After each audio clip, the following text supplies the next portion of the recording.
Everyone, how's it going? Spencer here, and today I have a 2019 Subaru Crosstrek. This is a premium trim. It's kind of one up.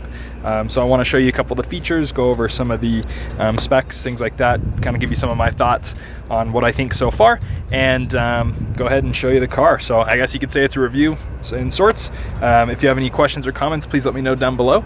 And without further ado, let's go ahead and take a look at this 2019 Subaru Crosstrek. All right, so we're gonna do a quick walk around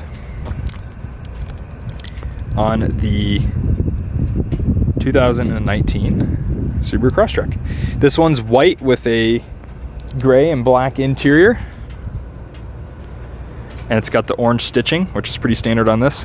All-season tires. It's going to come with a little bit better rims. Another piece that comes with the nicer trim, or one up, is the fog lamps, or driving lights is what Subaru kind of calls them. Heated exterior mirrors, heated windshield wipers down below, heated seats, so to speak, the cold weather package. It's kind of a nice little mid-size SUV. It's based off of the Impreza. It's got a lot of the same lines and characteristics, but it's going to be a little bit more raised up, which I think is pretty cool. Of course, you can notice the plate. If you can't see it that well, it is a Colorado plate. This car is fantastic for, any kind of off-road use, snow use, snowboarding, skiing, adventuring, typical Colorado stuff. Just kidding, but seriously, it's 8.7 inches of ground clearance, so it is really good to get it up and kind of go off if you're a little more rugged. Of course, you can see the black side cladding as well that kind of surrounds the wheel arches, just supposed to be a little more aggressive in that sense. So pretty good looking. These are Geolanders. These are what comes stock on the car. They're Yokohamas, and the exact size is 225/60/17. These are full alloy wheels. They're very nice. Of course, a 5-lug, but pretty good for what they are. And then, of course, you're also going to have disc brakes front and rear, of course. You can kind of see the suspension up there as well. Looks pretty good. These tires have about 10,000 miles on them. And for being stock tires, I'd say they're faring pretty well. If you're looking to do more snow or off-road use, there's other better tires. But let's go ahead and take a look at the interior.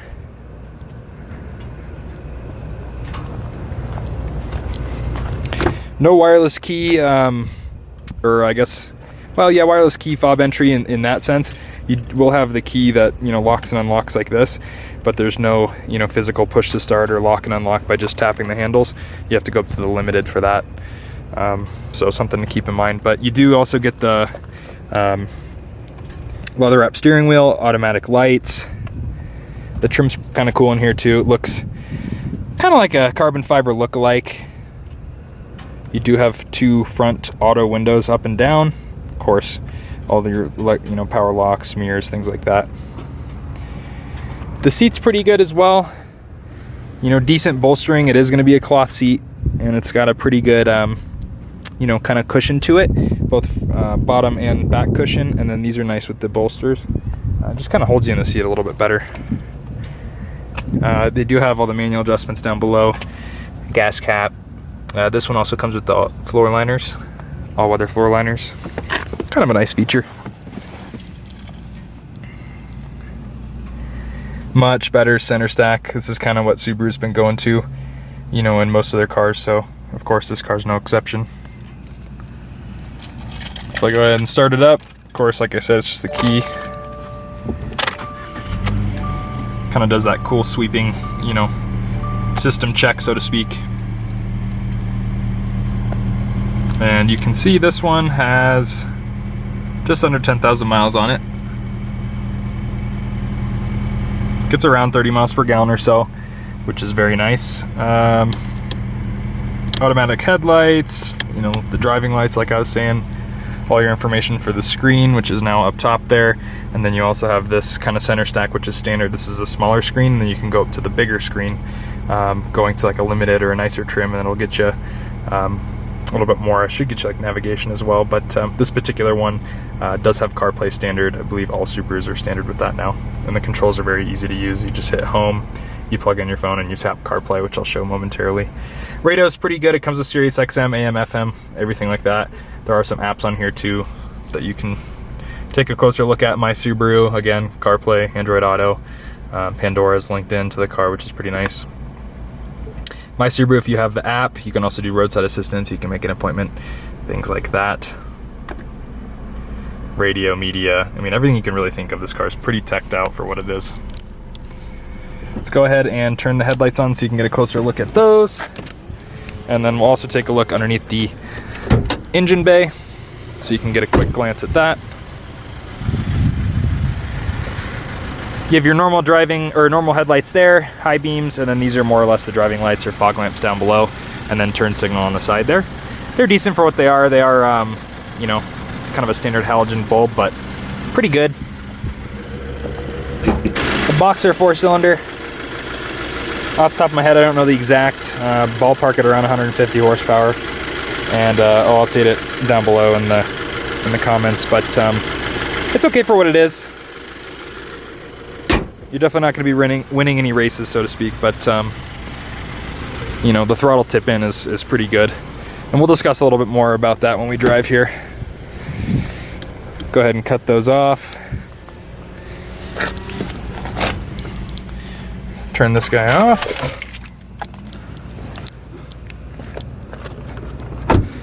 So taking a look at the rear seat. Nice wide opening door. Again, comfortable seating, color match that matches the front. Good headspace, good shoulder width, no sunroof up top. Got your floor liners in the back as well. It does have a true, you know, middle seat belt as well, so it is a true 5-seater. I'm gonna hop in here behind myself. Again, I'm about 6 foot, excuse me. You know, that's a pretty good couple inches, probably 2 or 3 inches right there of leg room, and of course I can kind of spread out down below and be pretty comfortable. There's a slight hump, but it's really not too bad in the middle. Of course, it's your drive shaft for the all-wheel drive system. I would totally understand putting, you know, 5 people in here, just maybe not long term, but 4 people and some, you know, luggage, definitely doable. Good look from the front. Love the visibility out of the mirrors up there, right in front of the mirrors on both sides. You can see a ton of visibility. So, you know, Subaru just does a really good job on, you know, kind of their safety features and making sure that you can see everything clearly. Always appreciated about that about them. Hopping out, we're gonna close that up. Of course, you can come over to the trunk here. It's gonna be manual release. You do have a rear backup camera standard. So, you know, a Subaru all-wheel drive. Crosstrek on that side. They will have LED rear tail lamps as well. Turn signals will be more of like a kind of typical halogen, but you will have LED headlights, or tail lights, excuse me. Some more of that cladding down below here. You can see the cargo cover, again, something that came with this car. Seats do fold flat. And this is pretty good cargo. It's a mess back here, but a good weekend trip worth of cargo will do you just fine. So good space overall. Gas tank is on the passenger side, and there's a little release inside like I showed you. Up top you have cargo bars. They do hold a couple 100 pounds, and they're obviously really secure into the car. You can put, you know, Thule boxes, Yakima racks, you know, you name it. You can kind of put ski racks, boxes, all that kind of stuff up there. Heated mirrors, you can see that little emblem right down below, if it'll focus. There you go. So pretty nice. All the doors open really wide, easy to get in and out of. Passenger seat, no exception. That looks pretty good. And then you do also have a good amount of storage in here as well. You know, nothing too crazy in here. Gonna have manuals, things like that. I did want to show you guys the window sticker real quickly here. Explain some of the features. So this particular vehicle is kind of just more of a standard you know, vehicle in the sense that it tops out right at 25,519. Hopefully you guys can see that. So nothing too crazy. It is the premium. It's got the white with black interior, or black and gray. Gets 29 combined, 27 city, 33 highway, which is crazy for, you know, an SUV, smaller SUV rather. Really good crash rating. And then you can see some of the add-ons down here where the Bumper cover, all-weather floor liners, splash guards, and auto-dimming rearview mirror. And then, of course, your CVT. So what's nice, though, is, I mean, you start at $22, and you get some of these, you know, add-ons. $25,000, this is a lot of car for $25,000. With, you know, obviously a full warranty, 3-year 36, 5-year 60K powertrain. I mean, that's pretty good stuff for, you know, a car like this, I think. I think it's a really good value. And then, of course, on the back of the sticker, they discuss their, you know, symmetrical all-wheel drive, how it's built, things like that, which is kind of neat. So just wanted to show you guys that price kind of for what it is. Let's go ahead and hop in and take it for a spin. You've been watching the video this long, so gonna give you some of my thoughts and features, give you a quick driving perspective. Obviously on more of like a kind of back road, nothing too crazy, since you guys always freak out in the comments saying, don't film while driving. It's not a big deal, it's mounted, just relax. Anyways, this is a 2019 Subaru Crosstrek premium trim level, which means it's the mid-range. And this is my girlfriend's current car. Like I said, it's got 10,000, just about 10,000 miles on it, 9,600 miles on it. And, you know, I think after driving it for this long, we kind of have a better idea of what the vehicle is and how it performs. I showed you guys the window sticker, and I think that's super important to cover, the fact that this car's only 25,000, so, you know, minus obviously some dealer discounts and incentives, let's call it 23 grand is probably what you can pick the car up for. Maybe even 22,000 if you negotiate well. And I think that's a fantastic deal for what this car is. This car monthly is leased at a 10,000 a year lease, 10 or 12. Not a huge difference between the two in price especially, but with about 1,200 due at signing, it's about 270 bucks a month with taxes, which is fantastic. So I think for that deal, I think that's pretty phenomenal. Even an Impreza of this range would be very similar. I had a 2014 for, you know, leasing it for 10,000 miles a year for about 150 with about the same money down. So I think these cars are, I hate to say it, but dirt cheap for what they are. And I think a lot of people kind of overlook them and, you know, go towards like a Honda or a Toyota, which is great. Everyone's making a great car nowadays, but I feel like the all-wheel drive system, the clearance, and the gas mileage of this car for the price is unbeatable. She definitely likes feeling a little more secure in the snow. So that's why we went with Subaru as well. And then, of course, if anyone lives in Colorado, got my joke earlier, you know that this is kind of a Colorado car. So I'm gonna put up the windows here. Hopefully you guys can still hear me.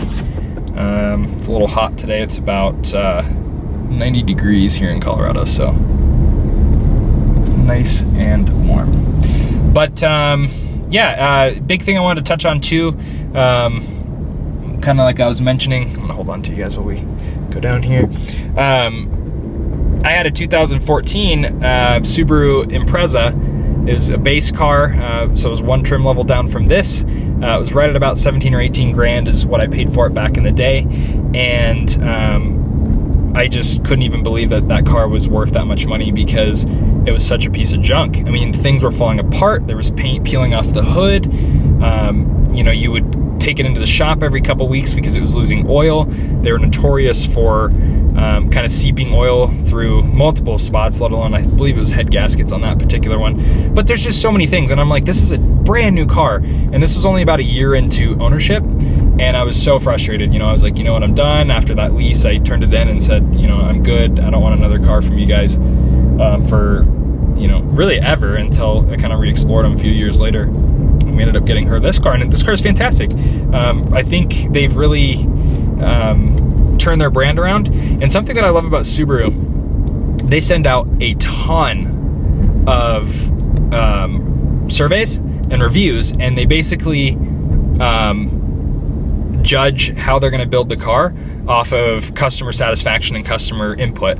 And to me, that's super important because clearly, you know, we're the ones that are buying the car. The consumer is the one that's buying their vehicle. So obviously you need to have a survey from that. I think that's fantastic. And clearly it's led to this. So that's just my little rant on that. The quality and the car, I think for the price, is fantastic. Please ask as many questions as you'd like in the comments. Like I said, I would love to answer them. I've nothing to hide, would love to answer all the questions you guys may have. As far as the driving aspect, we'll kind of go into that. You know, you can hear we're going about 30 miles per hour. Super quiet. You can even be up at 70 and 80, and I think it's a reasonably quiet for what it is. Obviously, it's more of an economy car in the sense that, you know, it doesn't have leather, it doesn't have a bunch of sound, you know, detonation, insulation, things like that. But overall, very, very nice. The ride is also very good. It's kind of a mid-range tuned suspension, so obviously not sport suspension, obviously not too off-roady. It's kind of right in the middle in my opinion, so it doesn't leave your back hurting or anything like that. I'd say the ride's actually pretty forgiving. All-wheel drive system, fantastic. There is an X mode down below, and that's kind of like a low-range mode for this vehicle, so to speak, so it'll kind of not re-gear, but it'll basically brake torque the wheels, kind of like an electronic locker would, in the sense that it'll help you get out of a sticky situation at the lower speeds, so kind of cool. But yeah, overall, I mean, I think this car is pretty good for what it is. The biggest complaint that I might have is just the actual, you know, when you hit the pedal, it just isn't that impressive. The throttle tip in, which is right as you hit the pedal, and you kind of get that instant feeling. It's really great, but after that, it kind of falls off. And I'm actually gonna take a ride onto more of a main road and show it to you guys right now. So here we are. I'm gonna take a right onto this more main road. I got AC on, about quarter throttle, and you can hear the CVT just kind of drone. And of course it gets there. If I really slam on it, which I'm full to the floor now, I mean, it takes a while to even hit redline. It's okay, but that would probably be the biggest complaint. There's just not a whole lot of, you know, oomph when it comes to that. So for 150 horsepower, not very, you know, nothing too crazy. Don't expect an amazing acceleration. But, you know, for a good gas mileage car, good commuter, good mountain car, fantastic. This video up real quick and kind of let you know my final thoughts. I know you guys usually ask in the comments, especially on some of my other Subaru videos, you know, do you suggest this car? Is it something that you would, you know, if someone was asking you, should I buy it? Yes, I would. For the price and for what you can lease the car at, I'm a big advocate for leases because I like to switch out of them so often. And not only that, but it's really the bank's responsibility if a lot of the, you know, anything happens to the car, like depreciation. Obviously, if you get an accident and it depreciates that way, or hail, or whatever it might be, I think leasing's fantastic. It's not really your worry. But we'll have a separate video on that. Anyways, do I recommend this car to someone or suggest it to someone that's looking for a smaller SUV vehicle like this? Absolutely. For the price, you can't go wrong, but don't expect too much. Don't have your expectations super high and thinking that you're going to have a ton of power, you know, going up to the mountains, being able to go 85 over the pass, things like that. It kind of struggles with. It's not the best for that. But if you know what you're getting yourself into and you're okay with a little bit less power, you know, maybe not the super nice amenities throughout. Obviously, like I said, it's really nice for what it is. But if you're going in with super high expectations, I think you'll be let down. And with that being said, if you're really looking for a mountain car that you can kind of get dirty, all that, fantastic. I think Subaru is probably the best brand for that right now, especially over something like a CR-V or a RAV4. But I would look into other options. Subaru Outback's coming out with the turbo soon here, or I would go get either a new or used, if they still have them available, Forester XT, which again is a turbo. But I think for the price of these cars, you know, you can't beat them. So I do recommend the vehicle. Please let me know if you'd like to see any more content on this particular vehicle. I'm happy to get you some more coverage, you know, do a couple more videos if you guys have specific questions. But please let me know down below. Like, subscribe, and we will see you in the next video. Thanks.